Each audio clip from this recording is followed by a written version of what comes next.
Salut les amis, aujourd'hui on se retrouve pour une nouvelle vidéo dans laquelle je vais vous apprendre à faire cette photo.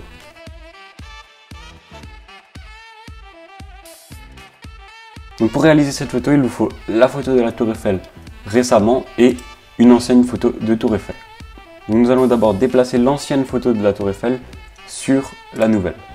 Donc pour cela, il faut décocher le cadenas, puis faire un cliquer-glisser sur l'autre Tour Eiffel.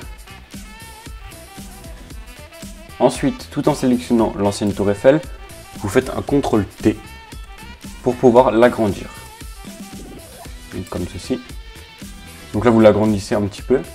Puis, dans le menu calque, juste ici, donc si vous ne l'avez pas, vous faites fenêtre, puis calque. Donc vous allez sélectionner le mode produit.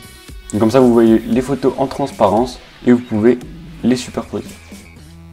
Donc vous l'agrandissez et vous mettez les deux tours Eiffel à peu près à la même taille. Donc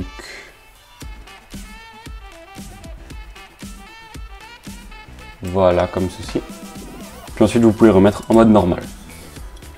Une fois cela fait, tout en ayant à nouveau sélectionné l'ancienne tour Eiffel, vous allez sélectionner ce petit outil, l'outil rectangle de sélection que vous allez prendre. Donc vous allez sélectionner la zone que vous voulez.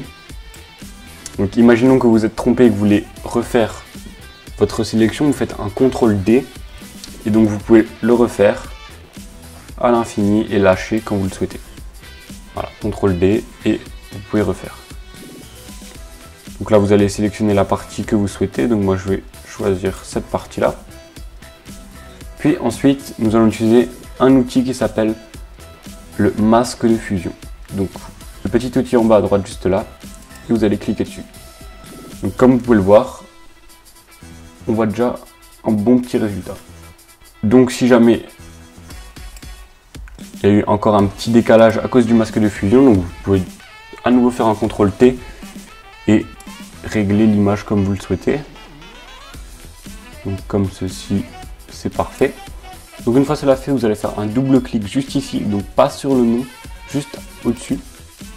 Et cette fenêtre style de calque va s'ouvrir. Donc nous, on veut créer un contour autour de l'ancienne tour Eiffel, donc on va cocher l'onglet contour, puis aller dessus pour modifier les paramètres du contour.